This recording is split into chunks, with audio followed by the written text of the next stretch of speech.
One day, Wyndham and Bo Dallas were cutting a promo. The American Dream, Dusty Rhodes, didn't get it. He hadn't heard the commercial, but I was dying. I was laughing because I understood.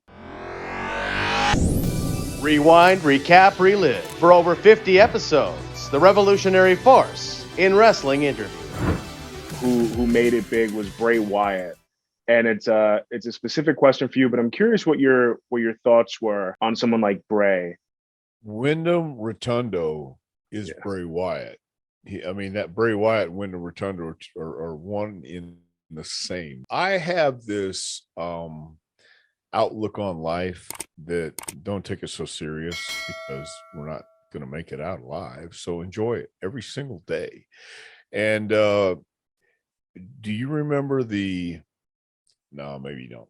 There was a commercial McDonald's did about fillet of fish, and they had the fish on the commercial. The singing fish? Was it the singing fish? The singing fish. Yeah. Fillet of fish. Exactly. Yeah. Right. That was it. Exactly. That should be all weekend. Awesome. Right. Okay. Well, it was playing. It was in rotation a lot in Tampa and all this other stuff. So one day, Wyndham and Bo Dallas, his brother, were cutting a promo, and they were alluding to this commercial, and the American Dream, Dusty Rhodes, didn't get it. He hadn't heard the commercial, didn't follow it. He didn't understand. They did it in an entertaining way, entertaining fashion, but I was dying. I was laughing because I understood. There was I'm going to get to about Wyndham here in just a second, but take your time. Yeah. There was a calendar I saw called Bunny Suicides, and it's all these cartoons of these cute little bunny rabbits being drawn, committing suicides in a very slow, disturbing manner, and it was hilarious. And it was that kind of humor that Bray Wyatt, a la Wyndham Rotundo, got. I got it. Dream didn't get it. We had to explain it to him.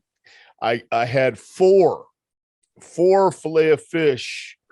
The guys brought me four different people in FCW brought me four of the singing fish that I put in the office and drove Dream crazy. Yeah. But Bray Wyatt has these tattoos, if you've ever seen them, they're crosses, religious, if you will. I guess they're religious. They had the crucifix and all these religious quotes all over his body. He took the time and effort to want to be inked up with all these odd things, but he wasn't doing it for effect. He did it because he's a deep guy. Funny, entertaining, but he understood that there's light in the world and there's darkness. And I know the devil's true does exist for two reasons, because one, the Bible says so, and two, I've done business with him. Things that people normally wouldn't get that I was digging because he's this guy who gets it. That people want to hear things that they don't hear on a normal everyday basis. But we talk about on a normal everyday basis because we understand the ludicrousy, the hilarity, and the deepness. When people want to look deeper than that, they think it's so deep, and we'll go, yeah, we're deep, man. Come swim with us. No. We're trying to entertain you, man. We're trying to get you intrigued. We're trying to get you where it's authentic, because I enjoy different and obscure as well as mysterious, whatever mysterious is. And so does Bray Wyatt. He's not playing a part. That's an extension of Wyndham Rotundo. He did stuff like that in FCW, and it was natural. It just came to him. Again, have you ever seen the cartoon Bunny Suicides? Right. I can't say I have. No, you can't. You can't, because you would have to look for it. And I just happened to stumble across it. And it was just so, who comes up with this stuff? Well, and who would watch this, who would see it and go, God, that's incredible.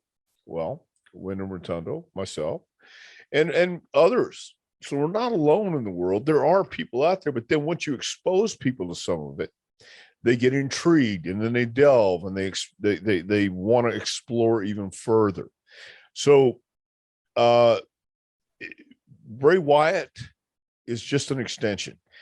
Anything you do should be an extension, but it should be interesting enough where people want to explore it deeper. I'll hear something or I'll read something, and I'll go to the internet right away, and I want to know more about it. Sometimes I'm disappointed, but most of the times I'm not. I'm intrigued because everybody thinks they're so in tune with the world today. Man, this world has been so out of tune, out of touch for so long. Just existing and waking up every day is an accomplishment in itself, and doing what you have to do. But to make it at least appealing to what you want to eat that day is all in the attitude and how you approach it. If you wake up every day grateful for something, just for waking up, or just grateful that you have the opportunity to go to your refrigerator and have a cup of coffee or food or whatever, it's all in the attitude. But if you're in the entertainment business or professional wrestling, whatever it is, you shouldn't be the average bear. If you dress like the crowd, look like the crowd, pretty soon you're going to be back in the crowd. So you don't want to look like everybody else. You don't want to sound like everybody else. If you can be authentic with it, again, as a Bray Wyatt is authentic with it. Waylon Mercy, Danny Spivey. You're familiar with Danny Spivey? Mm-hmm. Okay. Danny is a bad dude. Danny will eat your face without thinking twice. Bray Wyatt is a bad dude. He's a great guy, but he's one of those guys who will eat your face if he has to. And I think that aura resonates when he walks in the room. When Bray Wyatt walks in the room, he had this energy he sent off.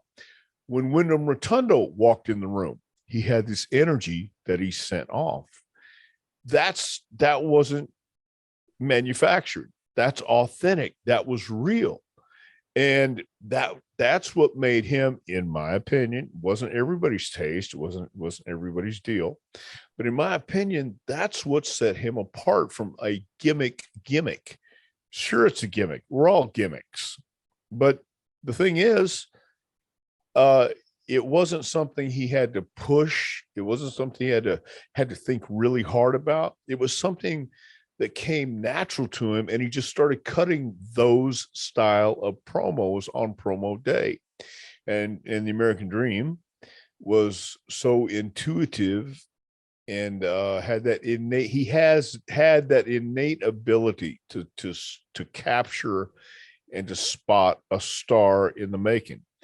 Not all of them were great, but at the same time, he knew when to give somebody a little more rope or a little more opportunity, a little more play in promos. And that's what you have to do. You can't come in with, I'm going to say this, this, and this, and this, and try to remember your promo words, because then it's going to come across like you're trying to remember what you wanted to say.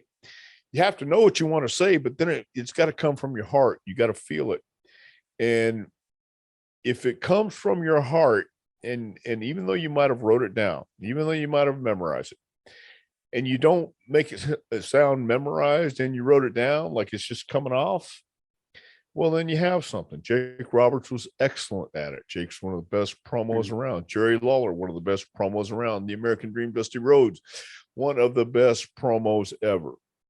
And that's what made them special.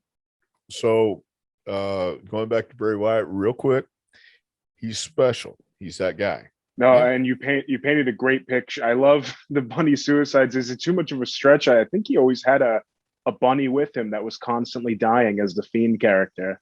think that was Well, the. I don't want to say that was any influence, but he did spend some time in Tampa with me, man. I mean, there's that's what I'm saying. Those kind of conversations when I have this, and I think Daisy Kill can maybe I think he might have heard some of my conversations in JPWA.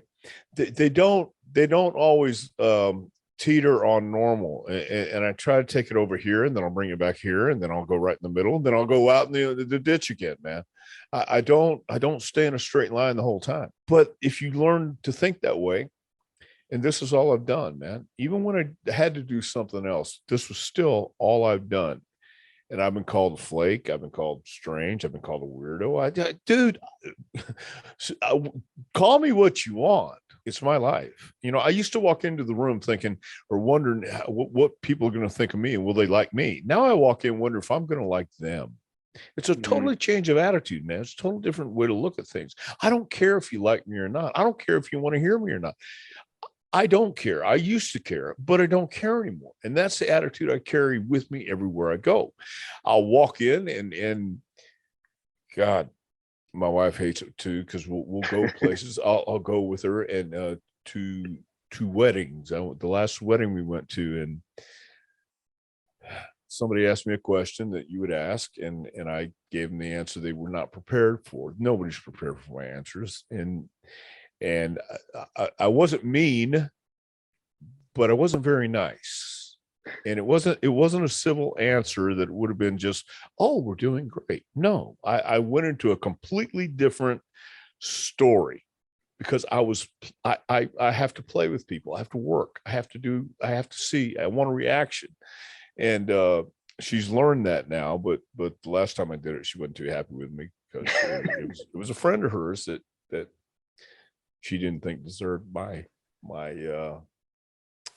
playfulness. But that's what I do, man. And I learned that from some great people, again, like Dusty Rhodes and Bray Wyatt and those guys.